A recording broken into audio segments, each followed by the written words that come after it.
I go to his school and I meet him and I say, dude, me, I want to join your school. But he told me I didn't have any papers, man. The only paper I had was a birth certificate.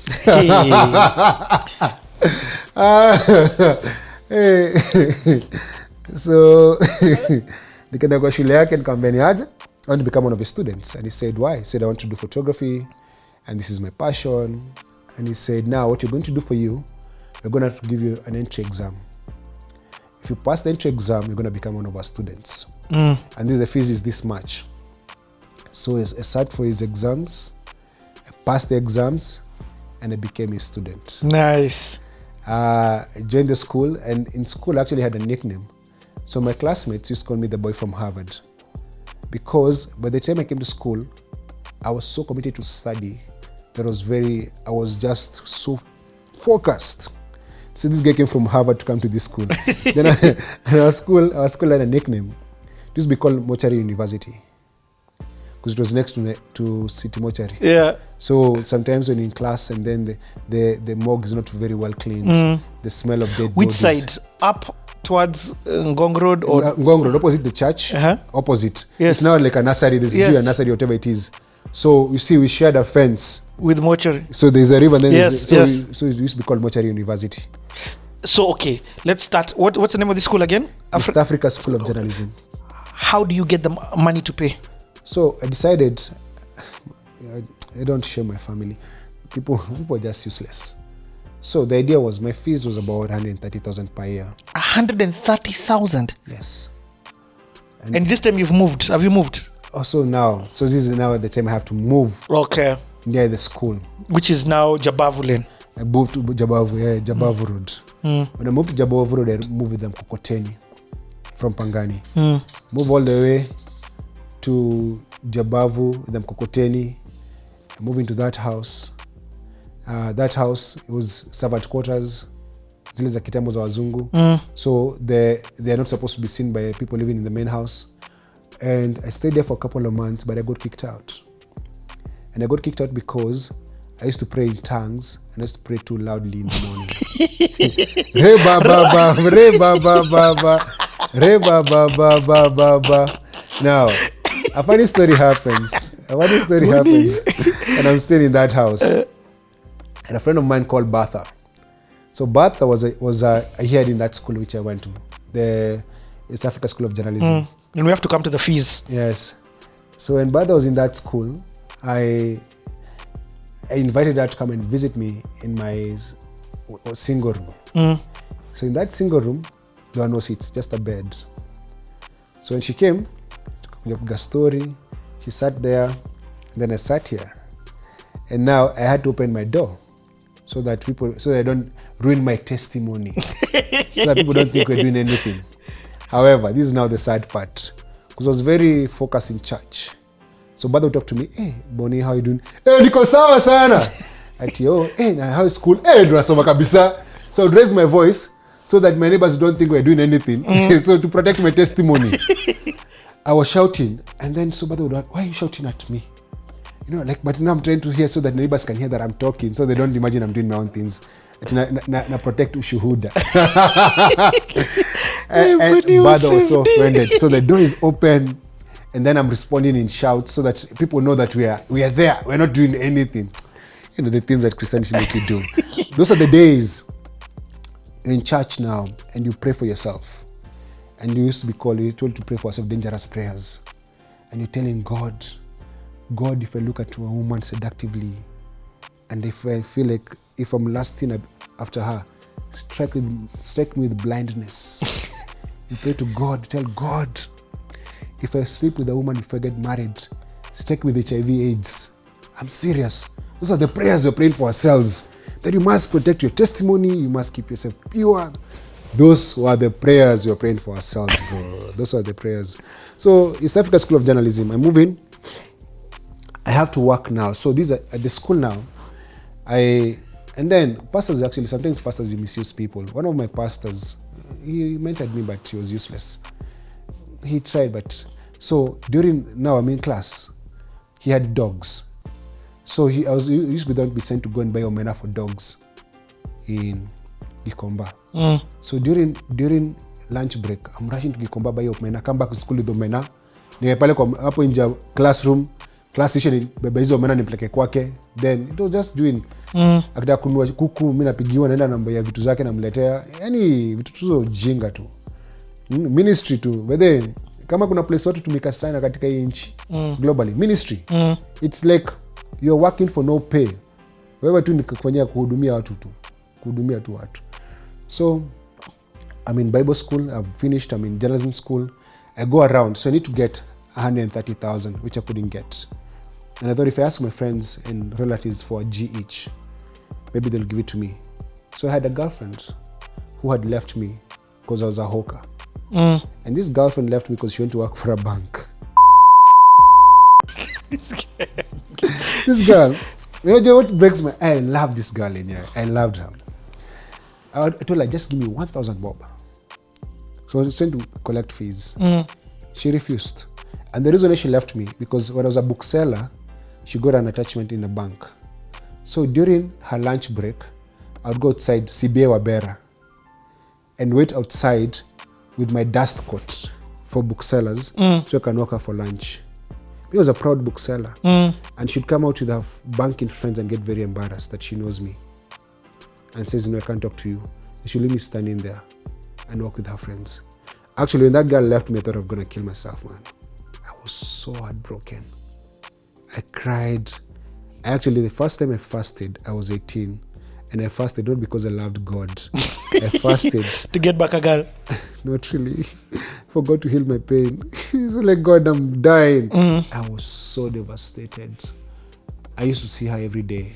And I actually met her for the first time at my mother's funeral. So you see, I didn't get to attempt to mourn. So it moved from my mother's death to having this girlfriend who I really loved. And then her dumping me like a piece of trash. And to date, she disputes how we left each other. But we're not your story. Hey, bro, your story in humor. I even burnt all those letters. I wish I'd never burnt them. You like killing the evidence, huh? But that's true. Me, I burn to ash and then move on. I'm that guy. Your story. If I close a chapter, I've closed a chapter. And if I walk away, I've walked away. It's very, very hard for me to turn back. So, bro, Nico, journalism school. And guess what? Do you know what actually happens? And this is the thing about people are very impatient. Between 1999, when I met with Waithaka Wihenya, all this time, I call Waithaka every other time. I call Waithaka, how are you doing? This is what I'm up to. I used to update him on my life every time. So from Bible school, he laughed when I was joined Bible school with Boniface. So when I joined School of Journalism. Yeah, I told him. He was like, okay, this sounds interesting. Yeah, and did you used to tell him, I like photography? Yes, so now I could tell because now I wanted to become one of them. Okay. I wanted to become one of them. You wanted to join media. And you said that even attempted to write. I met some of these people. I was so fascinated about leadership. Around the time when I came to power, I went to see PLO when he was a commissioner at Limumba. Yeah, I went to see him in his office. So like, how was that conversation? That must have been interesting. Interesting. I don't understand. With all his English. I don't understand. Every time you go to see someone, they want to give you money. Because I remember he gave me coins. And also, I don't know why I took those money. I would have said no. Then I took that money. And then, because I went to see him for advice. I'd gone to see him for advice. However, and you just randomly entered the place? Kwa magazine nasikizi ofisi ziko hapo. Nilikuwa nangojea hapo nje sana kumuona huyu. Unaambia ngoje neno la muone unakaa chini akwambia akamwambia you have to read. So I went home and read. So nika join journalism school. Sasa mimi na join journalism school, me by friend nimeokoka. No, we're still talking about how you're paying these fees because you've told me about you're getting 1,000 shillings from guys. Were you given? No, watu walikata kunipatia pesa. Okay. Actually, the reason why, when I talk about my family, and they have let me down so many times, like even my extended family, is that because when they wrote me off. When my mother died, they told me, now there's nothing you're doing in Nairobi. Go back up country and live with your grandmother. Because I had nothing. I had no job, and I was already labeled a troublesome child. They said, what are you doing in Nairobi? And Oshago. They never thought I would survive. Can you blame them? Can I blame them? Actually, was it the blame? I'm just being devil's advocate here. When I look back, where I put the blame is that my mother loved and supported them all her life. But when the turn came and the sister died, they like walked away. They were not committed. Okay. And it's complicated. But the story ni boss. If I cut your story, I can't be one to start telling you. So now what happens? So what do? During the day, I go to class, Johnny and get out kuza vitabu. This book selling was everything for you. Yes, I'm selling books. Then weekends, crusades za Mwiru, graduation meetings of flowers. So that's me. That was my life. And the money you're getting, you're saving for school fees. And paying rent, my rent was 5K, then it went to 10K, yeah. So I'm paying my rent 10K. I'm living in a single room, but now I'm living in a house with an electricity. Still outdoor bathroom. This house has electricity, man. So this makes all the difference. And where is it still Jabavu? Jabavu. So now I moved to Jabavu Lane. Jabavu Road, I moved to Jabavu Lane now, okay. Lane, yeah. So I'm moving to Jabavu Lane. I'm selling books. Now 203, 204 is where my life changes. So Boni, I just have to ask this.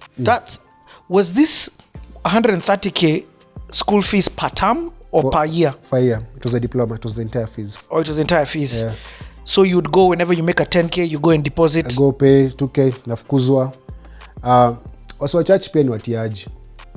I was very faithful and serving in church, but even when I couldn't pay fees, they were not really helping me. But I was faithful in the church. When I was very faithful in the church. So, but I'm hustling now. I'm taking pictures. I start taking pictures now. I'm in class. And then now this is where my big break comes. I become a paparazzi. That 2 or 3. Whose camera are you using? I'm borrowing cameras. There was a musician who came to Kenya. No. Sorry. What's the name of that musician? There's a musician who came to Kenya. I must remember him. 2 or 3. Akwanga red bandana, my specs. Alikuwa ni kama ragamuffin. Very not sharp. Shaggy, not Sean Paul. No. Before Shaggy and Sean Paul. Shaggy came much before. So when I'm in this Bible school, I'm hanging around photographers who take pictures of celebrities and sell them in Carnival. So Shaggy ni nini, I met all of them. Ubo alikuwa anavaa bandana, macho kofi anavaa nini red aitwa. And it's not Shabaranks. Not Shabaranks. Must remember that name, bro. Must remember that. Come on. Because the story is here now. The story is here. Is it in your book? No, it's not even in my book. The story is here. Because it's a very interesting story. So this musician, I go to his party. And 2004? 2003, 4, around that time. Okay. I go to there's a party being hosted. And I had a camera ila kuchapa tu. Kutu. Kuna demo itwa Ses Mutungi. Amevaa jeans. Then amevaa try imefika hapa. Then there's a big guy for Kiss. Kuna Kapura mwananani, the presenter. So there's a lot of shebang going on. I take pictures. I go back to the Standard. No, I didn't go to the Standard. So my first big break actually, it is 204 now. This is 204. First big break, there's a musician who came to perform reggae at Nyayo Stadium. And he performs, then there's tear gas. Tear gas is thrown, people scatter, and when they scattered, I took a picture of there was smoke, then there was this couple was crying and washing his face. First photo that I take, and first photo published in the newspaper, and it's published by Wethako Ihenya. So the man who wrote a story about my expulsion published my photo the first time. Is your door opener? That opens my door. Okay, so wait. Even so, at this time, there's something so huge. Do you know that there's revenue or do you understand how the photography system works for media houses? So media house, there was no real revenue because in a media house those days they were paying per photo 250 shillings. Yeah, 250 to 500 depending where the photo is. If you get a page one, it's 1,000 bob. And getting a page one was just almost impossible. Yeah. So but then you knew about this system. So I didn't know about the system. No, I was learning the system. Are you learning this in school, that this is the... No, I'm not. I'm learning from the job. Like I'm learning from... So I'm this guy. 204, nenda kumaliza shule. Nimeenda event fulani hapo, nikapiga picha za madem. Aha, okay. Nikaambiwa niende kwa Pulse. Nikaenda nikapatia picha moja kwa either kwa Kenya ka print. I met a lady called Wayu Amuli. So Wayu Amuli goes through my pictures. Say this is good, this is good, this is good. Selects 4 pictures. My first photos in Pulse are published of Ses Mutungi. Akona vanga hiyo short skirt nini. Sasa alikuwa a character. Hey, you are really the paparazzi, my guy. So, I hate you. I hated you. Ses Mutungi ndio picha zake zikapublishiwa, nika realize kuna life hapa. So now I realize that But how did you even go to Pulse? Because now you see Waithaka is the door. Is the door. He's there downstairs standard. He tells me, go upstairs, see these guys, show them the pictures that you have. But when I went there, there was a guy called Yusto. There was a Mzungu called Yusto, who was the favorite for the editors and celebrities and all that. He was Muzungu. You know, Africans and loving Muzungus. So there was that kipendelo kiasi. But here I come. I don't have a camera. I'm shooting with film. I think he had a small digital camera then. He didn't have anything like that. So I shoot with film. So for me, for every photo they publish in the paper, I spent more money. Yep, because you have to develop it. I develop, choose pictures, go. They go 1 or 2, but my one leg is in. That's 204. My one leg is in. That's powerful. Your one leg is in. But now, bro, me I grew up poor. So the only thing that I have as an asset is hard work. You can't outwork me. I was a hard worker. So now I'm learning the system. When I walk into the standard newsroom and I walk to the small cubicle where the photographers are. And this time it's in town. This one used to be in town. No, he's in town. No one likes me. I am small. They don't know me. I remember one time, one of my bosses, I won't mention him. One of my bosses called me and asked me. Now, first before I became a staff photographer, but along that say he called me and said, "You work here, right? Don't you pay you well? Why are you dressed like a street child?" Nimevaa chokora. I had no fashion. And then guess what? You know I'm a Christian now. So me going to clubs to photograph these people. I can't dance to the music. I don't drink alcohol. I feel like I'm in a sinner's house.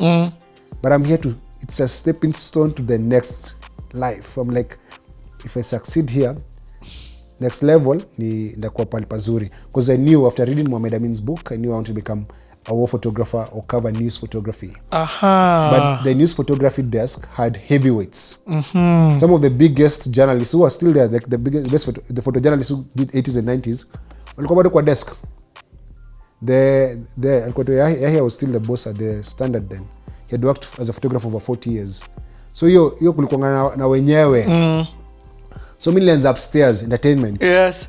And also, at this time, what I've heard you say, in fact, it's the first time the whole of this interview you verbalized it. Whole of this conversation, it's not an interview, that you verbalized it, which is, I wanted to be a photographer. This is the first time I'm hearing you saying it.